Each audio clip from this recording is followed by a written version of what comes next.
And boom, we are live. That's excellent. All right, cool. How are you feeling? Good. Good. How many interviews have we done? This is my first. Okay, excellent. Thank you. You are a podcast virgin. So, guys, we're sitting down with Christo Schoonraad. Can I say South African powerlifting legend? Yes, you can. Excellent. South African powerlifting legend. Chris, how long have you been lifting? I started around 2003. Yep. I started with my son, both of my sons, actually just gymming to get them stronger for the rugby. Yes. Then I built my own gym, and then I started, and the guys of the powerlifting, Hani Smith, had the gym in Vogwel. And the one guy that was with me started to say, "Why don't you do powerlifting? Because you there." And then I said, "Okay, I don't know. Let me do only the classic because the equip is a bit different." And I started with the classic straight away. And some of my first competition, I won the best master lifter for powerlifting in Clarksdorp. Okay. Then Hani took me for the bench essays. I went to him and Vicky, and I won the Master 1 essays at Bloemfontein. Okay. Doing, when was this? 2005. Okay. Doing 198 kilograms. And I didn't even expect it. So I was new in sport. I was shaking when I was at the platform. That's my problem. I'm a bit excited when I start. So my first lifts, the guys tried to calm me down because the adrenaline is too much for me. So and then I started with. I went 2017 with my son to overseas, Finland. Yes. And I joined him there, and I checked the crowd out again, and I said, "No, the next Worlds I'm gonna do." And the next World was 2019 that I actually did the equip with Henk. Henk is my coach, and I came second in the world then. And I didn't expect that in Potchefstroom. Oh yeah, sorry. So I came second. So I'm about every year now the SA champion in 105, Master 1, Master 2, and now this year Master 3, the SA champion on Classic now. And I think I didn't count them, but around 23 SA records, Right. and about 7 Africa records. Yeah. And I try this year. I must get the powerlifting, especially the squat is my strongest event. So my back got used to the pressure now, and I'm lucky. I'm working a lot on the recovery. So if you're Master 3, Master 2, Master 3, the most important thing is recovery. Yeah. The sooner you can recover, the sooner you can do your next training. That's all that I'm trying to do. We know what to eat. We're not like bodybuilders, so it's a bit different. So the powerlifting, I think Your nutritionist is sitting behind yeah. So every day we learn. Every day you learn out of the top sportsmen in the world. What they say and how they train, and I think I've got the best trainer in the world, Henk de Wet. He knows me, he knows how I feel, even if I've stressed at work. He can feel it. I tell him we've got a personal relationship. So not every time it's working for you but he knows it. Yeah. He knows exactly when I lift what we must do. He doesn't tell me. Afterwards, he will tell me. Yes. So when you see that smile on his face when you're coming off that platform. Huh? So so it's nice to. You must in powerlifting, I will say, have a coach that he can interact with you 100%. Yeah. If you can't get cross with him, luckily for me, I'm a male. I think females is very different. It's very, it's tough to train a female. According to me, I saw it.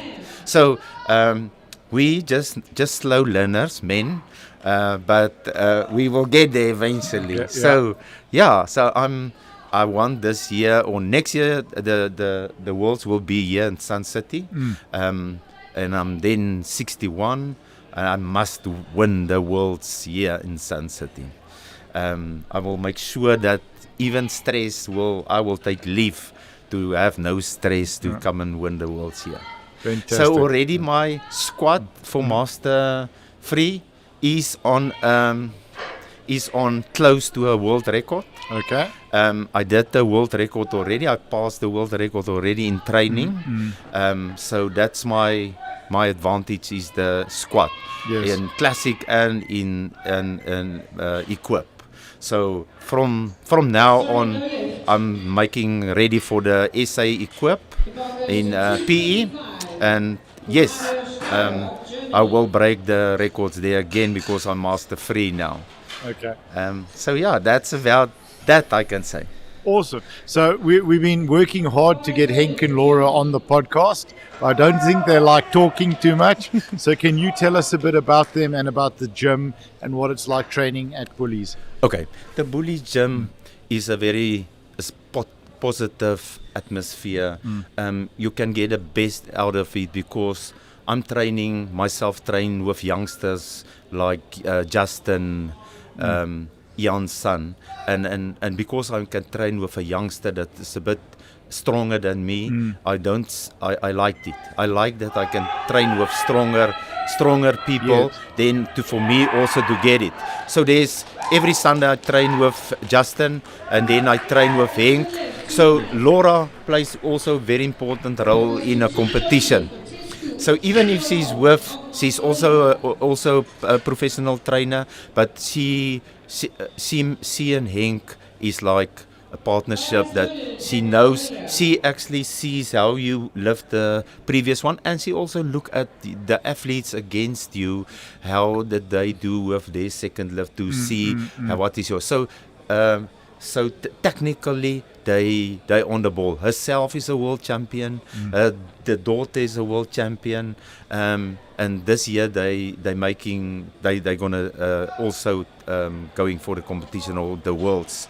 So it's so nice there because you also get there guys that tells you no, you too fast or you get negative remarks, and it's a good thing. You must get it. If you get a red light here at the Worlds or SAs, you must adapt to that, and that's what they're doing. So somebody at Bullies will tell you, listen, you're a bit fast, relax a bit, do this like this. So everyone helps everyone. So if you dare, you also assist other especially new lifters. We dare if a new lifter start, everyone will lift. If somebody try to do a PB for the Sunday or the first day or any day, you dare to acknowledge that.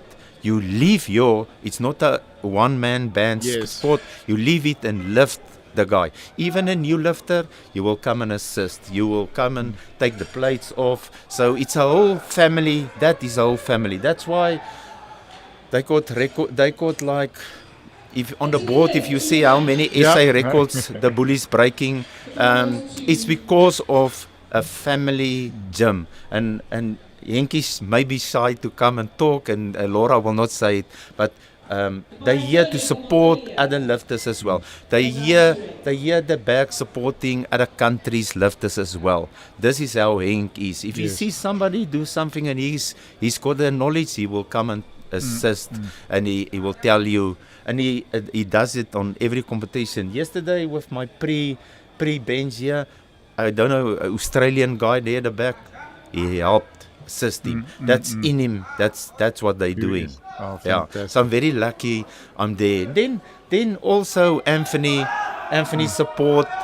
It was my first coach, Anthony, and he today also told me, come do this and this. So it's the whole South Africa team stands behind you if you dare. Even if if it's not a coach or so, they will come and assist you, and that's nice to have. Like if it's like that, and they will tell you didn't do this afterwards and work on this, and I had already a lecture after my event now. If you do this and this, So no, it's very nice. Oh, fantastic! Can you tell us a little bit about Christo? Who are you? What do you do? How did you sort of find the sport? How long have you been training? So like I said, I started gym in the 80s, just normal gym, and because of my children playing rugby, and he was a hooker, he needs to be he had to be strong. Yes. So you can say hi to them as well, by the way. Hello, Chris. Yeah.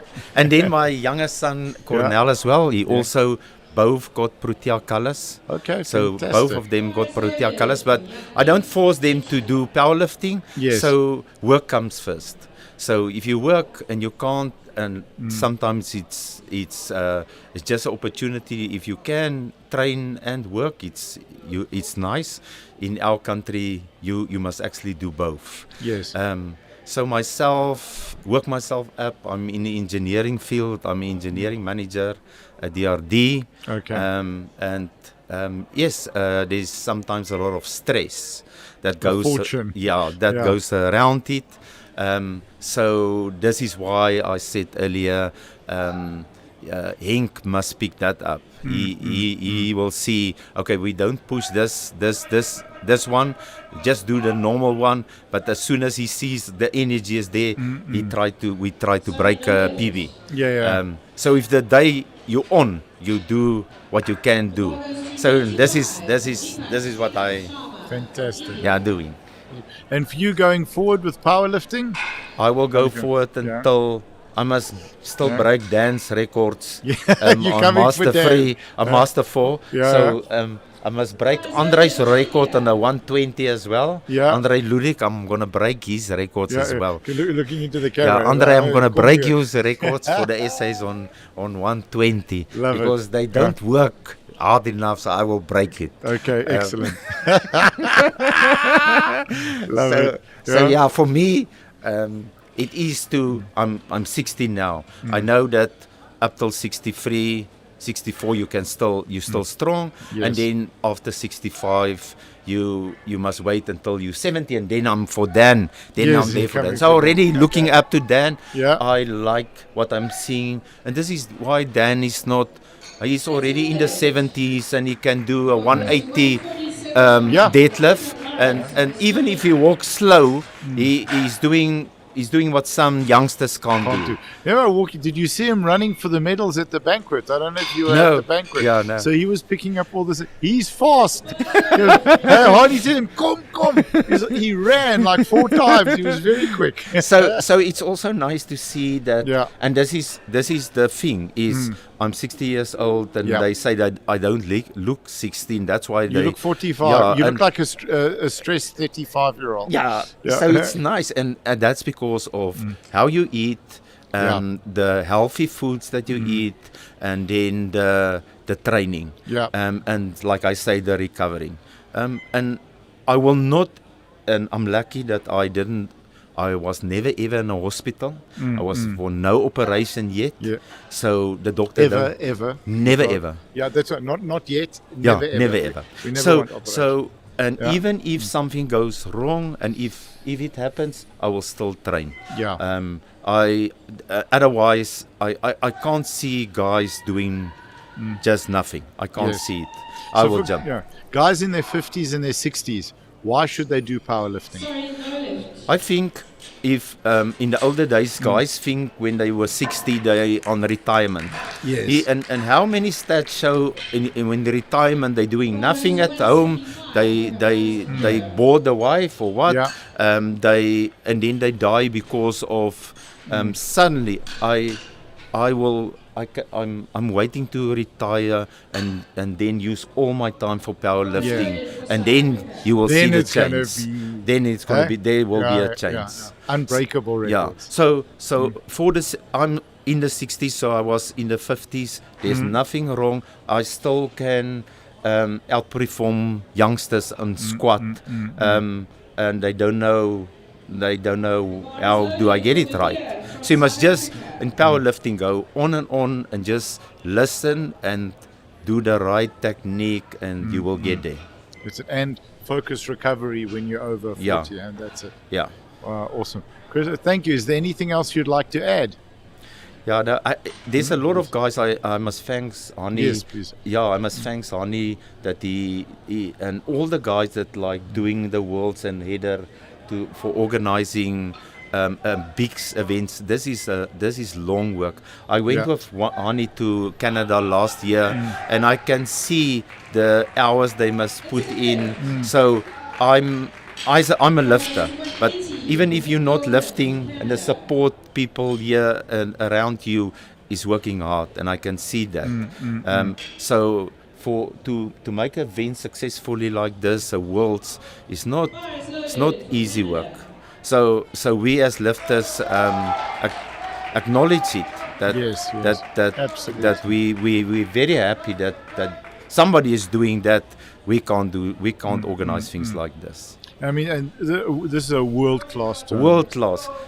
I was in Canada, and I'm telling you the setup here today. When I was yesterday, I was here, and the setup at the back, and that's actually for me. If the setup at the back is not right, yes, there's so many beams there. There's nobody in nobody's way there at the back on the pre. More than enough there's platforms. not there. That's why I appreciate them, and I want to thank them also for doing this, and this is why we already got like 7 champions for this SA champions for this bench press.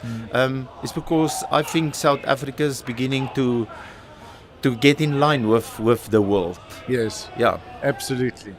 Yes. Christo, thank you for your time, dude. Thank you. Really appreciate it. It was an honor, man. It's an Thanks, honor. man. Thank you. Okay. Cool. Awesome.